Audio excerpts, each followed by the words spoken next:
Finally, we explore the colossal Constantine, now in Rome, 13 meters high. Incredible history. Okay, so here we are. Here is the possibly final location for the Colossus of Constantine. It came from Milan. It was in the show about recycled beauty, which was absolutely fantastic, and I've taken you there. Now here it is in the location of the garden of the Capitoline Museums. Why here? Well, because one theory is that this figure of Constantine is a reused figure, quite possibly from the cult statue of Jupiter Optimus Maximus on the Capitoline Hill. And where are we right now? We're on the Capitoline Hill, on top of the remains, the foundations of the Jupiter Optimus Maximus temple, last rebuilt by Domitian.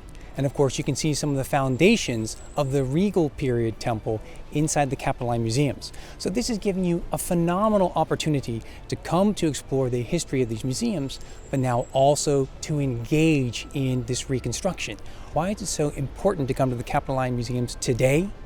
Because you have the original pieces of the colossal statue of Constantine in the courtyard in the Palace of the Conservators. And now here, they've got perfect copies of those fragments. And with Factum Arte, you have this impressive reconstruction, an idea of what it was originally. Factum Arte has reconstructed the model using 10 original pieces that are in Rome that were found in the Basilica of Maxentius in 1486. And here they are. We can take a look at them one by one. And every piece is made of the same Parian marble. First, we have the shin, and we can see the slots for the structure which would have been inserted into it. Here is the knee. At least one of them, again, we see a huge slot for the structure that would have been made of brick or wood or metal. Here's the grand right forearm with a slot. We can admire this veining on the arms. Here is the left forearm as thus identified. We have the left foot, 2 pieces. This is one of the standout features of the entire statue. We see it from 2 different angles. And this is the left foot. Here we have the right foot, less well preserved, but we can admire it from different angles and see behind it that there is a slot again for inserting the superstructure. We have the right hand with the restoration dating to the Renaissance times, giving us a straight index figure, but through study of the actual hand, the archaeologists have reconstructed it as a bent figure that would have been curved around a scepter. Finally, we have this 10th piece. It's not been integrated into the model. It does belong to the rest of the statue, but we don't know where it was originally placed. This video today is sponsored by Surfshark VPN. Now, a VPN is a virtual private network. It keeps you safe, it keeps you private, and it masks everything you do online. That's important for me as I travel through the Roman Empire. I mean, let's face it, I could be anywhere in the Mediterranean. This is going to do the job. And even when I'm home, I can still travel virtually because I have to do research. I have to see documentaries of colleagues that I otherwise couldn't see because they're in some other part of the world. The VPN gives me access to those networks. Or when I travel, and boy, do I travel. From Turkey to Greece, throughout the Balkans, North Africa. So what you can do is change your virtual location with Surfshark VPN and connect back to your home country, and you won't miss out on any of the comforts of home. And as I travel, I stay safe. I'm connecting in a cafe. I'm connecting when I'm waiting in line to go to a museum. This is what I need to keep my data and my presence masked and hidden away. Right now, get Surfshark VPN.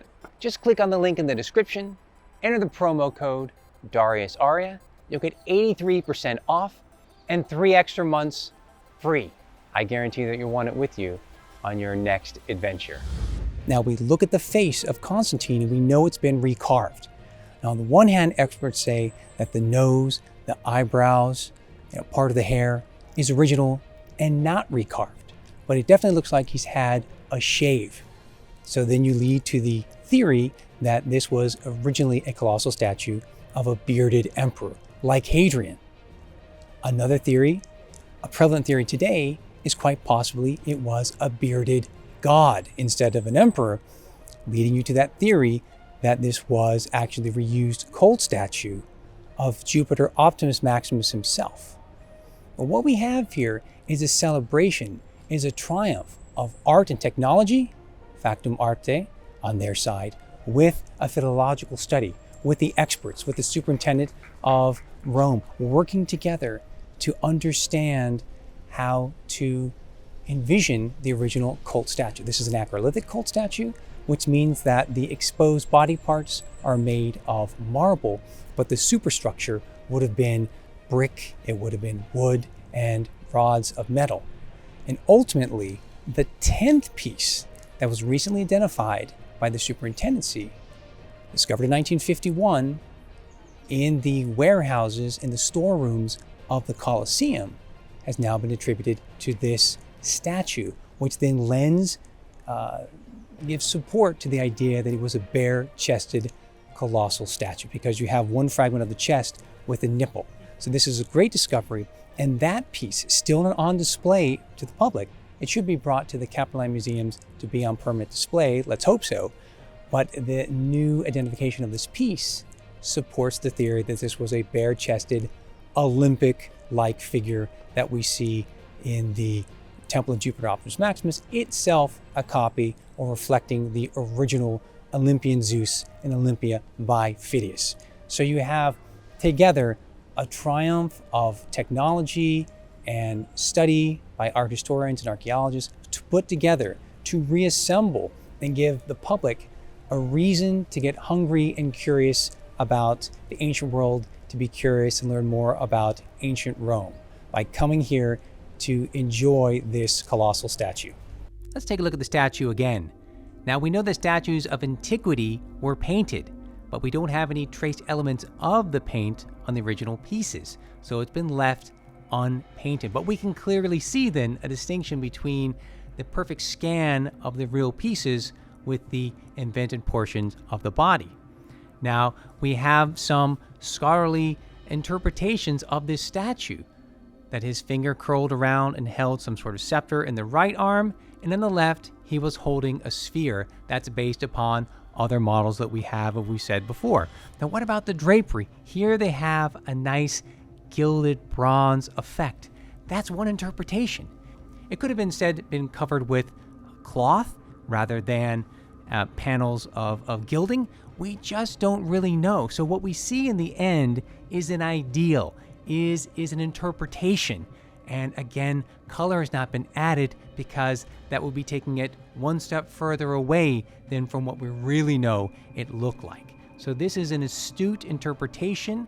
This is a scholarly vision and the use of technology applied to give us that feeling of scale, to give us a feeling of what a colossal statue was like.